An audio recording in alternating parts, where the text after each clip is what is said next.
ఈ ఇరిగేషన్ ముఖ్యమంత్రి మంత్రిగా ఉన్న ఉమా గారు అంత ముందలున్నారండి. ఉన్నప్పుడు ఏ బాధ లేదండి. దాల్వాకి నీళ్లు కావాలని పాపం ఫోన్ చేస్తే శుభ్రంగా కాలువలు బాగా చేపించి నీళ్లు వదిలేవాళ్ళండి. ఇవాళ చూస్తే అసలు కాలువకు కూడా వదిలే పరిస్థితి లేదు. ఉమా గారు ఉండగా డబ్బులు కూడా ఏమంటే డబ్బులు పడలేదండి అంటే ఎమ్మటే ఫోన్ చేసి ఆయన డబ్బులు వేపించి రైతాంగానికి మేలు చేసేవాడు. ఎన్నో సబ్సిడీలు కూడా తీసుకున్నామండి తెలుగుదేశం గవర్నమెంట్ లో. ఈ గవర్నమెంట్ లో సబ్సిడీ కూడా లేదండి. 4 రూపాయల వడ్డీ చేసి 5 రూపాయల వడ్డీలు చేసి మేము ఈ పొలాలు చేసి ఏం చేయాలండి? అయ్యా జగన్మోహన్ రెడ్డి గారు, మా డబ్బులు వేపించాయా, నీకు దండం పెడతాం బాబు, మేము లేకపోతే ఆత్మహత్య చేసుకోవాల్సిందేనండి.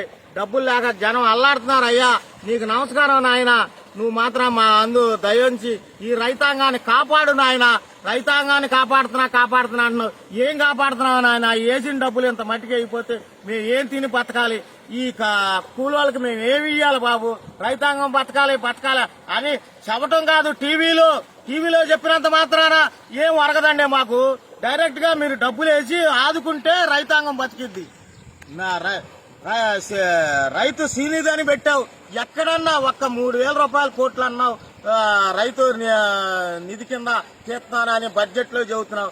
ఏ పైరుకైనా ఇదిగో ఈ నష్టపోయిన పైరుకి ఈ డబ్బు కలిపి ఇస్తున్నామని ఒక్క పైరుకి ఇచ్చిన పాపం ఉందా అయ్యా? జగన్మోహన్ రెడ్డి గారు మాటలతో కాదండి, చేతలతో చూపిండి. మా కడుపు మాడిపోతుంది సార్. కడుపు మాడితే ఏమైద్దో రైతాంగం తెలుసుకోండి. రైతులంతా తిరగబడే రోజు దగ్గర పడిపోయింది సార్. మీరు మీ ఇష్టం, ఇక ఆలోచించండి. రైతాంగం గురించి ఆలోచించండి. రైతులు చాలా బాధల్లో ఉన్నారు.